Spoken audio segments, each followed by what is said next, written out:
क्या किसी तरीके की कोई भी डिसेबिलिटी या इनएबिलिटी अगर हमारे केस डालने में आता है तो क्या हमारा लिमिटेशन एक्ट हमें किसी भी तरीके का प्रिविलेज देता है? तो इससे रिलेटेड हमारे पास सेक्शन 9 लिमिटेशन एक्ट में दिया हुआ है, जो कि बात करता है कॉन्टिन्यूस रनिंग ऑफ टाइम। और यहाँ पे कहता है अगर एक बार आपका टाइम शुरू हो जाता है तो कोई भी सब्सिक्वेंट डिसेबिलिटी, अब डिसेबिलिटी कौन सा, जो हम लोग पिछले भी डिस्कस कर चुके हैं, जो कि सेक्शन 6 में दिया हुआ है, जो कि बात करता है माइनॉरिटी, इडियोसी और आपका इंसैनिटी।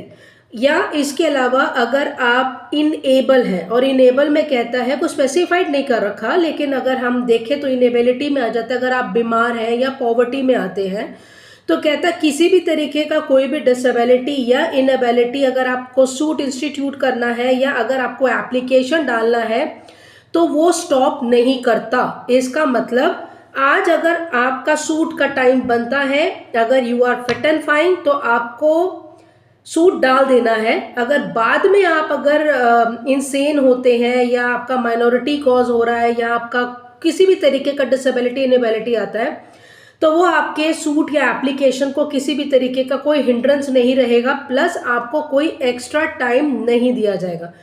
अब यहाँ पे एक प्रोविजो है, ये एकमात्र एक्सेप्शन है जो पूरे लिमिटेशन एक्ट में सेक्शन 9 के अंदर देता है।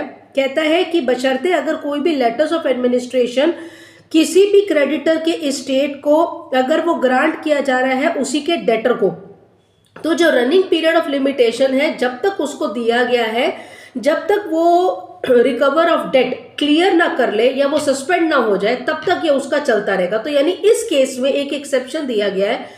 अन्यथा सेक्शन 9 कहता है कि अगर आपका टाइम एक बार शुरू हो चुका है, चाहे किसी सूट के लिए जा रहे हैं, चाहे आप किसी भी एप्लीकेशन के लिए जा रहे हैं, तो वो स्टॉप नहीं होगा। ऐसे ही वीडियोस के लिए बने रहिए। Thanks for watching. Have a nice day. Bye bye.